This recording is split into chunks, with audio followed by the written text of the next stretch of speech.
광고합니다. 고 박상수 집사님 입관 예배 오늘 오후 3시에 빈소에서 있고 교회에서 차량은 오후 2시 30분에 출발합니다. 저녁 8시에는 위로 예배가 있습니다. 빈소에서 8시에 있고 퇴근 시간이기 때문에 교회 차량은 저녁 7시 15분에 위로 예배를 위해서 출발합니다. 낮에 입관 예배가 있는데 오후 3시에 교회에서 2시 반에 출발하는데 많은 성도님들 함께 가실 수 있으면 참여해 주시면 감사하겠습니다. 장례 절차 위해서 유족들을 위해서 많이 기도해 주시면 감사하겠고, 오늘과 내일 대신방 스케줄은 다음으로 연기합니다. 성도님들 참고해 주시면 감사하겠습니다. 오늘 본문에 있는 말씀을 가지고 예수님이 감동하신 믿음의 고백이라고 하는 큐티 제목으로 말씀을 나누겠습니다. 복음서에 보면 많은 병자를 고치시고 치료하시는 예수님의 모습을 보게 되어집니다. 심지어는 죽은 자를 살리시는 그러한 모습도 복음서에서는 기록이 되어지고 있습니다. 오늘 말씀을 통해서 당연히 하나님이시니까, 예수님이 능력이 있으시니까 모든 병자를 다 고치실 수 있는 것이죠. 그러나 오늘 병자가 고쳐지는 데 있어서 분명히 우리의 입장에서 예수님께 보여드려야 되는 그러한 신앙적인 부분이 분명히 있음을 보게 되어집니다. 오늘 본문뿐만 아니라 다른 많은 복음서에서 예수님이 수많은 병자들을 고쳐주실 때 분명 그들에게는 필요한 자세와 태도가 있었다라고 하는 것을, 영적인 교훈을 얻게 되어진다라고 하는 것이죠. 산상수훈 마치시고 산에서 내려오셨습니다. 수많은 무리가 따릅니다. 2절에 보니까 한 나병 환자가 절하며 예수님께 말합니다. 주여, 원하시면 저를 깨끗하게 하실 수 있습니다. 나병 환자, 문둥병 환자죠. 지금이야 조금 다른 그러한 시각에서 볼 수 있지만 2000년 전에는 불치병이고 전염병이라고 생각했습니다. 특별히 저주받은 병이라고 생각했습니다. 그래서 어떻게 해요? 격리시켰죠. 육체적인 고통보다도 더 힘든 고통은 정신적인 고통이었을 거예요. 가족하고도 떨어져야 돼요. 강제로. 예루살렘 성 밖으로 가야 되는 것이죠. 어느 지역이든 그 지역에서 떨어져야 되는 거예요. 저주받은 병이고 육체적인 고통이 있고 너무나 안타까운 그러한 마음이 있는 환자입니다. 그런데 주님 앞에 나왔어요. 용기를 낸 것이죠. 적극적인 신앙을 보이는 거죠. 여러분, 마가복음 10장 48절에 보면 소경 거지 바디메오가 나옵니다. 예수님에 대한 소문을 당연히 들었겠죠. 소경 앞을 못 보잖아요. 소리를 크게 지르는 거죠. 다윗의 자손 예수여, 불쌍히 여겨달라. 많은 사람들이 꾸짖습니다. 잠잠하라. 성경 이야기합니다. 그가 더욱 크게 소리질러 이르되 다윗의 자손이여, 나를 불쌍히 여기소서 하는지라. 대신방 기간인데 잠깐 말씀드렸어요. 예전엔 참 신방이 많았습니다. 축을 이루었다고 해도 과언이 아닐 정도로 목회의 신방이 상당히 많은 그러한 부분을 차지했었습니다. 그런데 어느 순간부터 가정을 오픈하거나 상황을 오픈하는 것이 그렇게 쉽지 않은 그러한 때가 되었습니다. 사회적인 구조나 라이프 스타일도 상당히 많이 바뀌어서 신방을 받는 것이 구조적으로 쉽지 않은 그러한 때와 상황을 맞이한 것도 사실이기도 합니다. 특별히 코로나를 통해서 병원 신방이 더욱더 코로나가 완전히 회복이 됐음에도 불구하고 쉽지 않은 상황들이 있음을 잘 알고 있죠. 몇 년 전반에도 병원 신방 간다 그러면 우르르 많은 분들이 다 같이 가는 것이 보통이었어요.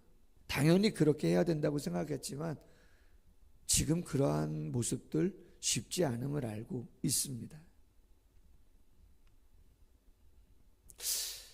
그럼에도 불구하고 이런 부분은 있습니다. 야고보서에서도 보면 병자가 있으면 어떻게 하라 그래요? 장로들을 청하라 그러잖아요. 중보기도를 요청하라고 이야기하잖아요. 그런데 언제부턴가는 그런 것을 조금 꺼려합니다. 수치스럽게 생각하는 경우들이 있어요. 그럴 수 있죠. 내가 병이 있고 내 가족이 연약한 상황들이 있어서 그것을 오픈하기에 꺼려하는 부분들 있을 수 있어요. 어떤 면에서는 다 바쁘시고 다 힘든데 기도의 제목이 많은데 굳이 나까지 그러한 기도의 제목을 또 부담 드릴 필요가 없지 않는가라고 하는 생각들을 좋은 의미에서 하시는 분들도 있습니다. 그리고 많은 성도님들 이야기도 하세요. 목사님 그렇지 않아도 바쁘신데 설교 준비하시고 교회 일 생각하고 도서관 일하고 바쁘실 텐데 죄송해서 이야기 못 드린다고. 그러나 여러분, 성경의 가르침은 나누라 되어 있습니다. 함께 하는 것이에요. 영가족이 뭡니까? 영적인 가족이 뭡니까?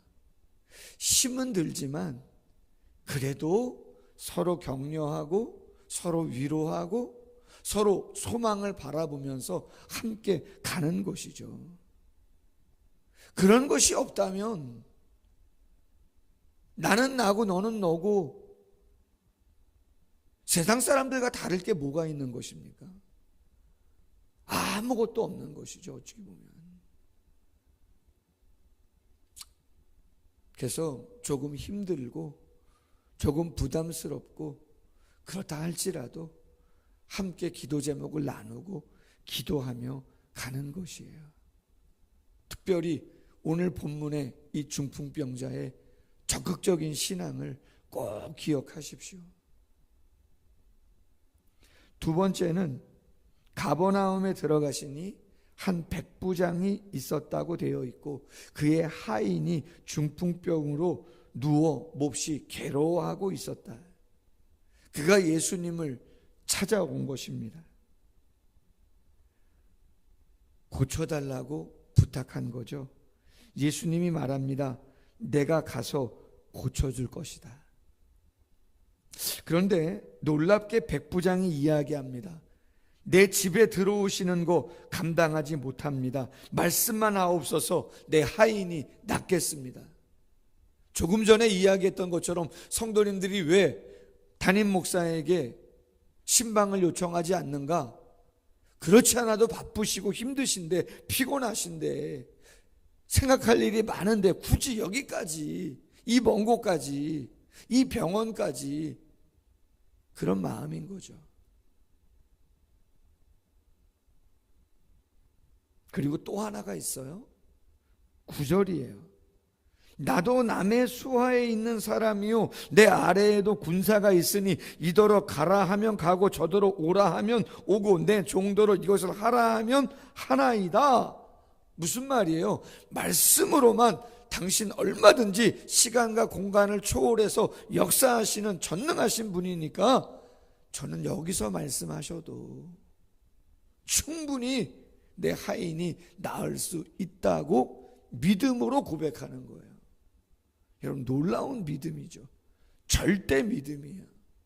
적극적인 신앙이 필요한 것뿐만 아니라 오늘 이 백부장을 통해서 보면 예수 그리스도께서 어떠한 상황 속에서 당신의 능력을 보여주시는가? 절대적인 믿음이라는 것이죠. 예수님이 이야기합니다. 이스라엘 중에 이만한 믿음을 만나보지 못했다. 그리고 11절에 말합니다. 동서로부터 많은 사람이 아브라함과 이삭과 야곱과 함께 천국에 앉으려니와. 안타까운 게 뭐라는 거예요? 그 나라의 본자손, 누굴 말하는 겁니까? 유대인들을 말하는 거죠. 율법을 먼저 받고 율법의 가르침을 먼저 받고 하나님에 대해서 알고, 그런데 뭐예요? 정작 그 하나님에 대한 절대 믿음을 다 잃어버린, 다 식어버린, 주님 앞에 나오지 않는, 기도 제목을 삼지 않는 그들의 안타까운 모습을 이야기하고 계시는 거죠. 정말 하나님 믿는 거 맞느냐? 정말 예수님 믿는 거 맞느냐? 바깥 어두운데 쫓김 받을 영혼들 아니냐?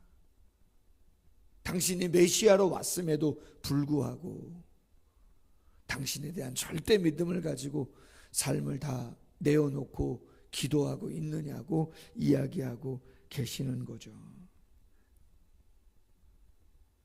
예수님 말씀합니다. 내 믿음대로 될지어다. 그 즉시 하인이 나았다고 그렇게 이야기하죠. 여러분, 우리가 기도하는 이유는 예수님이 시간과 공간을 초월하시는 전능하신 하나님이기 때문에 기도하는 줄로 믿습니다. 이곳에 안 계셔도, 내가 기도하는 자가 어디에 있든, 지금 당장이 아니어도 5년 후, 10년 후, 그 이후에 내 자녀의 삶을 하나님이 함께 하시고 간섭하실 것을 믿기 때문에 10년 후를, 20년 후를 내다보면서 축복하며 간절하게 기도의 제단을 쌓아가는 것이죠. 주님 분명히 역사해 주실 줄로 믿습니다. 뒤에 보시면 묵상 에세이가 나옵니다. 이재철 목사님의 글인데, 이재철 목사님 지금도 살아계시고 목회 은퇴하시고 집회들 많이 인도하시죠. 당신이 2013년 13년 전이죠. 암이 의심되어 조직검사 받았는데 전립선이 온통 암덩어리로 가득 차게 됐다. 근데 장로님 감사합니다, 의례적인 인사한 게 아니라는 거죠. 왜 그랬느냐? 주님을 향한 고백이었다는 것이죠. 그 암세포 때문에 하나님 앞에 더 겸손하고 하나님의 은혜를 더 구하면서 살 수밖에 없게 되었기 때문이다. 내가 약할 때 주님의 은혜 속에서도 도리어 강하다라고 고백하면서 제 인생을 매듭지어 갈 수 있게 된 것이 아니겠는가. 그러면서 미우라 아야코의 이야기를 하죠. 빙점의 저자인 결핵성 척추염, 꼼짝없이 누워있는데 고백했잖아요. 병들지 않고는 드릴 수 없는 기도가 있고, 병들지 않고는 들을 수 없는 하나님의 말씀이 따로 있고, 병들지 않고는 나아갈 수 없는 성소가 따로 있고, 병들지 않고는 나는 사람이 될 수도 없다라고 하는 것이죠.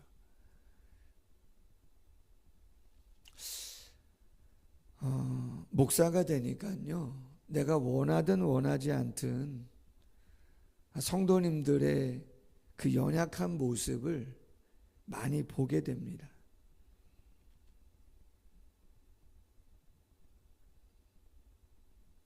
지금도 우리 고 박성수 집사님 어제 임종에 대한 전화를 받고 바로 달려갔는데 권사님밖에 안 계시죠. 119에서 또 경찰과 형사까지도 오고 또 검안을 해서 병사 확정을 짓고 한 3시간 동안 댁에서 있었었는데요. 3시간 머물면서 박상수 이사님 침대에 누워 계신 그 모습도 계속 보고 이불도 덮어드리고 손도 만져드리고 그러한 시간 가지면서 많은 생각을 다시 또 하게 돼요. 인생이 뭘까? 누구나 다 그 길을 가게 되는 것이고, 성경의 말씀처럼 인생이 바람이고 아침 안개와 같다, 아침 이슬과 같다라고 한다면 어떤 마음 갖고 살아가야 되는가? 솔로몬이 전도서에서 이야기한 것처럼 잔치집에 가는 것보다 초상집에 가는 것이 낫다고 이야기하는데, 물론 현실 지금의 문제들 너무 중요하고 잘 감당해야 되는 건 두말할 이유도 없는 것이죠. 그러나 저 목표 지점을 정확하게 바라보고 살아야 온전한 삶을, 바른 삶을 감당할 수 있는 것이죠.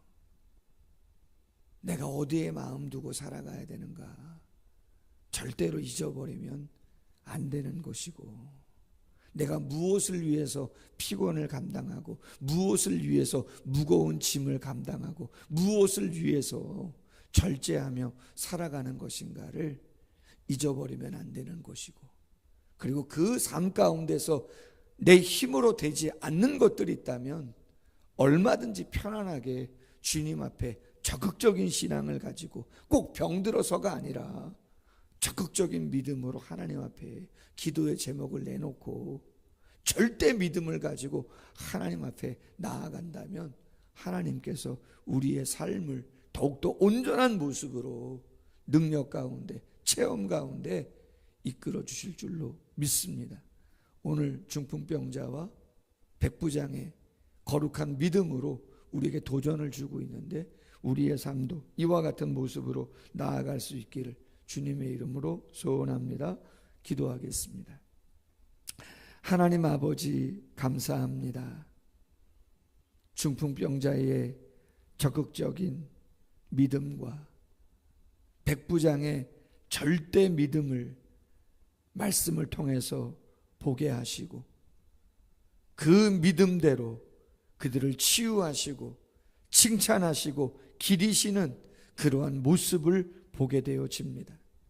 유대인들임에도 불구하고 아브라함의 자손이라고 이야기하면서도 주님을 인정하지 못하고 주님께 나오지 못하는 안타까움을 탄식하신 예수님의 그 마음을 다시 한번 묵상해 보면서 겸손히 기도의 제목을 나누게 하시고 드리게 하시고 절대 믿음으로 기대하며 나아가 하나님이 역사하시는 역사를 온전히 체험하는 우리 모두가 될 수 있도록 함께하여 주시옵소서. 이끄실 줄로 믿고 예수님의 이름으로 기도하옵나이다. 아멘. 계속해서 기도합니다.